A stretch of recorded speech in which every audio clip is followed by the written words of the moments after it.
1949 का जो एक्ट है, ये संविधान लागू होने से पहले बनाया गया। 1949 का जो एक्ट है वो उस दिन ही खत्म हो गया है, 26 जनवरी 1950 को जब संविधान के अनुच्छेद 25-26 लिखा गया, वो खत्म हो गया है। तो अब तक 75 साल हो गए हैं, 75 साल तक अब तक उसी एक्ट को बरकरार रखा गया।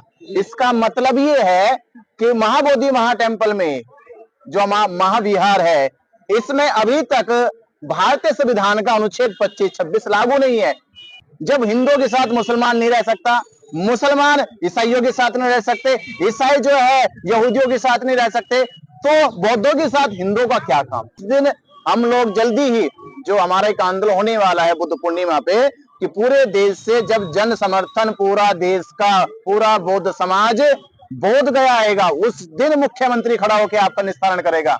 उस दिन मुख्यमंत्री खड़ा होकर कहेगा कि 1919 एक्ट का कोई भी अवजा समिति नहीं है, ना कोई कानून है, वो काला कानून उस दिन बंद कर दिया जाएगा। अम्बेडकर ने जो सपना देखा था, जो उन्होंने 14 अक्टूबर 1956 में लाखों अनुयायियों के साथ दीक्षा ली थी, वो सपना पूरा करने का वक्त आ गया। अम्बेडकरवादी अनुयायियों का, बाबा साहब अम्बेडकर को मानने वाले लोगों का, कि वो अप्रैल माह में ये संकल्प ले कि हम बुद्ध पूर्णिमा तक लाखों की संख्या में बोध गया पहुंचेंगे।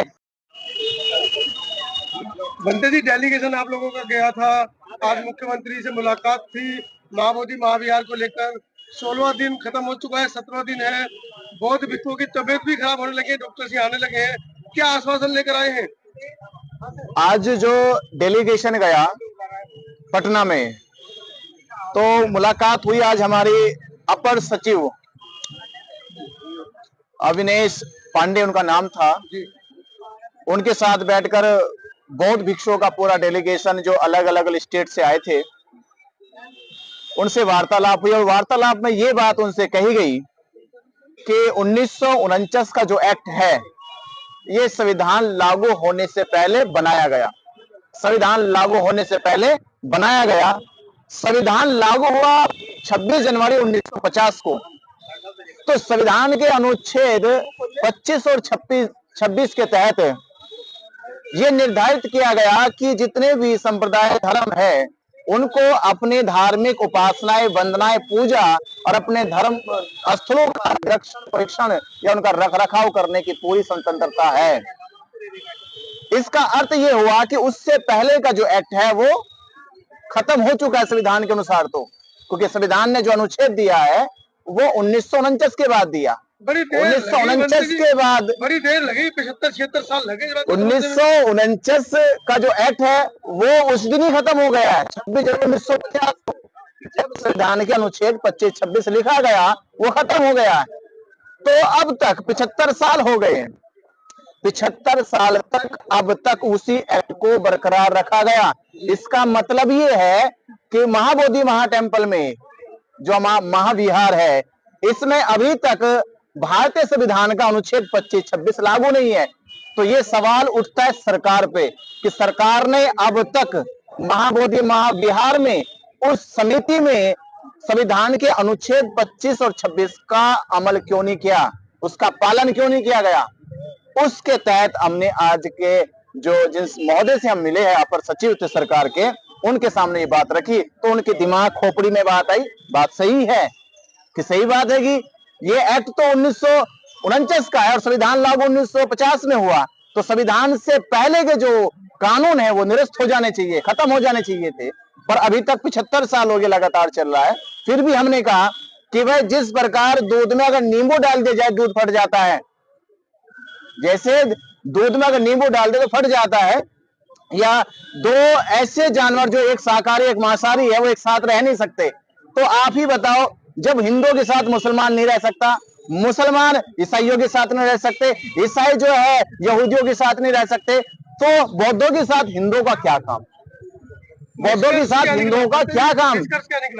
निष्कर्ष ये निकला है, उन्होंने आश्वस्त किया है कि हम आपकी ये जो एप्लीकेशन है, जो आपका उद्देश्य से आप आए हो कि ये एक्ट निरस्त किया जाए, उसकी हमें आगे की कार्रवाई को बढ़ाया जाएगा। आश्वस्त दिया या मीठा लॉलीपॉप देकर आपको वापस कर दिया? देखिए, सरकारी प्रक्रिया है, उसे आश्वासन कहो, लॉलीपॉप कहो, मिठाई कहो, रसगुल्ला कहो, सरकारी प्रक्रिया में हर उनके जितने जहां तक पावर है उन्होंने इस्तेमाल किया। उन्होंने कहा मेरे हाथ जहां तक जा सकते हैं मैं वहां तक पहुंचाऊंगा, आगे मेरे पास इतना पावर नहीं है। आपके मामले में आश्वासन, अपने मामले में रात रात नोट बंद हो जाता है, रातों रात पूरे देश वही तो हम तो वही पहुंचना चाहे ना कि मुख्यमंत्री प्रधानमंत्री तक पहुंच जाए। भाई हम उसके पास गए कि हो सके रास्ता उससे निकल जाए, क्योंकि हमारा डेलीगेशन ये मान रहा है कि रास्ता वहां तक निकल जाए। पर ये रास्ता वहां तक तो निकल तो जाएगा, पर लंबी प्रक्रिया है। एक शॉर्ट प्रक्रिया यही है, जिस दिन हम लोग जल्दी ही जो हमारा एक आंदोलन होने वाला है बुद्ध पूर्णिमा पे, कि पूरे देश से जब जन समर्थन पूरा देश का पूरा बौद्ध समाज बोध गया आएगा, उस दिन मुख्यमंत्री खड़ा होकर आपका निस्तारण करेगा।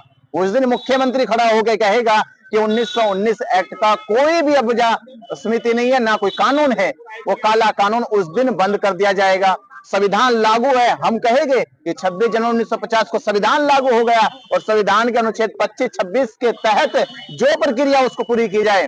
तो उस दिन मुख्यमंत्री, जो आप कह रहे हो कि रातों रात, हम कह रहे रातों रात छोड़िए, वो दिन के 1 घंटे में वो काम करके दिखाएगा। क्या रणनीति बनाई है? रणनीति यह है कि अभी हमने योजना बनाई है कि हम दिल्ली जा रहे हैं, दिल्ली जाकर हम एक कॉन्फ्रेंस कर रहे हैं। कॉन्फ्रेंस में कहते हैं कि पूरे भारत से अलग अलग राज्य के लोग अपने अपने राज्यों से एक पद यात्रा अप्रैल माह बाबा साहब डॉक्टर अंबेडकर जी के या तो माह से, क्योंकि पूरा अप्रैल बाबा साहब अंबेडकर जी के जन्म महोत्सव में मनाया जाता है, तो वो संकल्प ले कि बाबा साहब अंबेडकर जी की जयंती को समर्पित ये कार्यक्रम बुद्ध पूर्णिमा तक बोध गया की धरती तक पहुंचे। कि बाबा साहब अंबेडकर ने जो सपना देखा था, जो उन्होंने 14 अक्टूबर 1956 में लाखों अनुयायियों के साथ दीक्षा ली थी, वो सपना पूरा करने का वक्त आ गया। अब अम्बेडकरवादी अनुयायियों का, बाबा साहब अम्बेडकर को मानने वाले लोगों का, कि वो अप्रैल माह में ये संकल्प ले कि हम बुद्ध पूर्णिमा तक लाखों की संख्या में बोध गया पहुंचेंगे और अपने महाबोधि बिहार को मुक्त कराएंगे और 1949 के काले कानून को, उस एक्ट को निरस्त कराकर अपना महाबोधि बिहार संविधान के अनुसार बौद्ध को सौंपा जाए। पंडित जी, करोड़ों लोग बोध गया आने को तैयार बैठे हैं, बहुजनों में रोष है इस मुद्दे को लेकर, और आश्वासन आपको 10-12 दिन के लिए टाल दिया गया है। जो लोग यहाँ आना चाहते हैं उनके लिए क्या कहना चाहेंगे? जो लोग यहाँ आना चाहते हैं, मेरा उनसे यही निवेदन है कि जहाँ धरना हो रहा है, यहाँ की कैपेसिटी कम है, यहाँ तकरीबन 100 भिक्षु बैठ सकते हैं। तो मेरा निवेदन यही है कि हर जिले के जितने भी बुद्ध विहार है या बौद्धों की अपनी कमेटी है, तो वो केवल अभी के लिए वो अभी मार्च महीने के लिए भिक्षुओं को अपने बुद्ध विहारों से भेजने की, यहाँ तक रुकने की जिम्मेदारी उठाए, उनके आने जाने का खर्च उठाए, उनकी दवाई का खर्च उठाए, उनके चीवर का खर्च उठाए, उनको रास्ते में कोई परेशानी ना हो, उनकी पूरी जिम्मेदारी उठाए। वो जैसे हम अप्रैल के नजदीक पहुंचेंगे तो अप्रैल के समय एक बड़ा हजूम पूरे देश से वहां से अपना बौद्ध गया की ओर आने की तैयारी करे और बुद्ध पूर्णिमा पे इकट्ठा हो। मेरा यही निवेदन है।